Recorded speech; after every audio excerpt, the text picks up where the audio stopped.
Yang saya hormati dosen pengampu beserta teman-teman saya sekalian. Sebelum kami memulai hasil diskusi kami, ada kalanya saya memperkenalkan teman-teman saya terlebih dahulu. Yang pertama, Maria Panjaitan sebagai penyaji. Yang kedua, Cynthia Agino sebagai penyaji. Yang ketiga, Ros Anissa sebagai penyaji. Yang keempat, Winda Hidayah sebagai penyaji. Yang kelima, saya Heksa sebagai moderator sekalian penyaji. Kami akan memulai hasil diskusi kami. Pengertian pengangguran. Bahwa pengangguran adalah orang yang tergolong dalam angkatan kerja tapi tidak mempunyai pekerjaan atau sedang mencari pekerjaan. Jenis-jenis pengangguran. Pengangguran terbagi dua jenis. Yang pertama berdasarkan sebabnya, yang kedua berdasarkan sifatnya. Yang pertama berdasarkan sifatnya terbagi 6 macam. Yang pertama konjungtur, yang kedua struktural, yang ketiga friksional, yang keempat musiman, yang kelima teknologi, yang keenam voluntari atau sukarela. Sedangkan yang kedua berdasarkan sifatnya terbagi 3 macam. Yang pertama terbuka, yang kedua setengah menganggur, yang ketiga terselubung. Pengangguran berdasarkan sebabnya. Yang pertama, pengangguran siklis atau konjungtur. Pengangguran yang diakibatkan oleh perubahan dalam tingkat kegiatan perekonomian. Yang kedua, pengangguran struktural.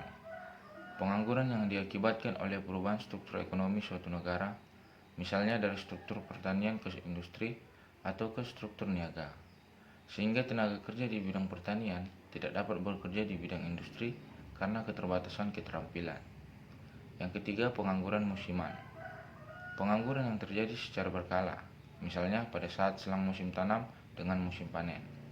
Yang keempat, pengangguran teknologi. Pengangguran yang terjadi karena adanya kemajuan teknologi atau mekanisasi sehingga terjadi perubahan penggunaan tenaga kerja manusia menjadi tenaga mesin. Yang kelima, pengangguran voluntari atau sukarela.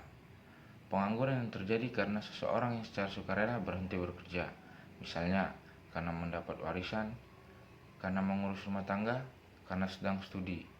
Yang keenam, pengangguran friksional. Pengangguran yang terjadi karena adanya kesenjangan antara pencari kerja dan lowongan pekerjaan. Selanjutnya, pengangguran berdasarkan sifatnya. Pertama, pengangguran terbuka. Pengangguran terbuka adalah angkatan kerja yang benar-benar tidak mempunyai pekerjaan, terjadi karena kurangnya lapangan pekerjaan, tidak mau bekerja, atau ketidakcocokan antara lowongan pekerjaan dengan latar belakang pendidikan. Kedua, setengah menganggur. Setengah menganggur adalah angkatan kerja yang bekerja di bawah jam kerja normal kurang lebih 35 jam seminggu. Ketiga, pengangguran terselubung. Pengangguran terselubung adalah angkatan kerja yang bekerja tidak optimal sehingga terjadi kelebihan tenaga kerja. Kemudian, tingkat pengangguran. Tingkat pengangguran adalah perbandingan antara jumlah penganggur dan jumlah angkatan kerja dalam kurun waktu tertentu yang dinyatakan dalam persentase, yaitu jumlah penganggur sama dengan jumlah angkatan kerja dikali 100%. Baiklah, selanjutnya akan dilanjutkan oleh Saudari Maria. Penyebab pengangguran. Ada 8 hal yang menjadi penyebab terjadinya pengangguran. Yang pertama adalah jumlah angkatan kerja tidak sebanding dengan jumlah lapangan pekerjaan. Ketidakseimbangan terjadi apabila jumlah angkatan kerja lebih besar daripada kesempatan kerja yang tersedia. Yang kedua, ketidakseimbangan permintaan dan penawaran kerja pada suatu tingkat upah tertentu. Yang ketiga, ketidaksesuaian antara hasil yang dicapai antara pendidikan dengan lapangan pekerjaan. Keahlian dan produktivitas sangat erat. Orang yang memiliki keahlian akan memiliki produktivitas tinggi karena ia mampu memanfaatkan dirinya pada aktivitas ekonomi produktif. Untuk meningkatkan keahlian dapat dilakukan dengan cara yaitu melalui pendidikan, latihan, magang, pendidikan formal, membangkitkan kecerdasan tenaga kerja lewat pembinaan motivasi kerja. Yang keempat adalah ketidakseimbangan kebutuhan jumlah dan jenis tenaga terdidik dan penyediaan tenaga terdidik. Yang kelima adalah ketidakseimbangan penyediaan dan pemanfaatan tenaga kerja antar daerah. Yang keenam, kualitas sumber daya manusia yang masih rendah. Yang ketujuh, perusahaan yang menutup usaha akibat krisis ekonomi atau keamanan yang kurang kondusif. Yang terakhir adalah peraturan yang menghambat investasi. Tingginya tingkat pengangguran mengakibatkan produktivitas dan pendapatan masyarakat menjadi rendah, sehingga terjadilah kemiskinan dengan daya beli masyarakat yang rendah. Daya beli masyarakat yang rendah membuat permintaan hasil produksi pun berkurang, sehingga investasi yang diterima pun rendah. Investasi yang rendah mengakibatkan pembangunan ekonomi terhambat dan pertumbuhan ekonomi pun terhambat.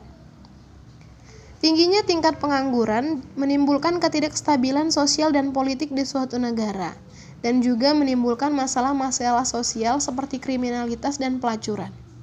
Dampak pengangguran terhadap pembangunan nasional. 1. Pendapatan nasional dan pendapatan per kapita rendah. 2. Penerimaan negara dari pajak penghasilan menurun. 3. Dampak psikologis. Penganggur minder karena status sosial tidak jelas sehingga menimbulkan perilaku menyimpang atau menimbulkan penyakit sosial.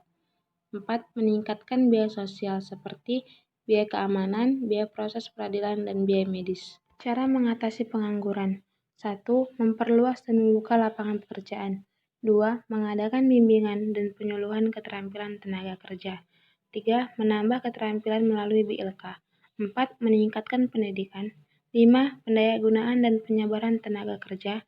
6. Pengembangan produktivitas tenaga kerja.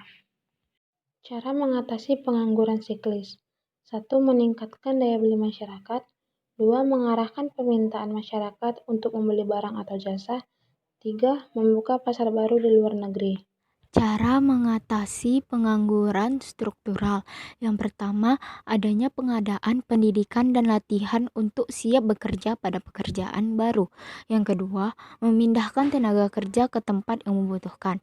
Yang ketiga, meningkatkan mobilitas tenaga kerja dan modal yang ada. Dan yang terakhir, yang keempat, meningkatkan industri padat karya. Cara mengatasi pengangguran friksional, yaitu terbagi atas dua. Yang pertama, mengusahakan informasi yang lengkap tentang permintaan dan penawaran tenaga kerja. Yang kedua, menyusun rencana penggunaan tenaga kerja sebaik mungkin. Ada pula cara mengatasi pengangguran musiman. Yang pertama, pemberian informasi yang jelas tentang adanya lowongan pada bidang lain. Yang kedua, melatih seseorang agar memiliki keterampilan untuk dapat bekerja pada masa menunggu musim tertentu. Usaha yang dapat dilakukan untuk mengatasi adanya pengangguran, yaitu baik secara individu, pemerintah, maupun perusahaan. Secara individu, kita dapat melakukannya dengan cara membekali diri dengan keterampilan dan ilmu, serta menanamkan jiwa wirausaha. Secara pemerintah, dapat melakukan kebijakan seperti mendirikan BLK, peningkatan mutu sekolah kejuruan, penciptaan kondisi yang kondusif bagi penanaman modal, transmigrasi, dan KB. Secara perusahaan bisa dengan bekerja sama dengan sekolah atau kampus untuk melakukan magang perusahaan.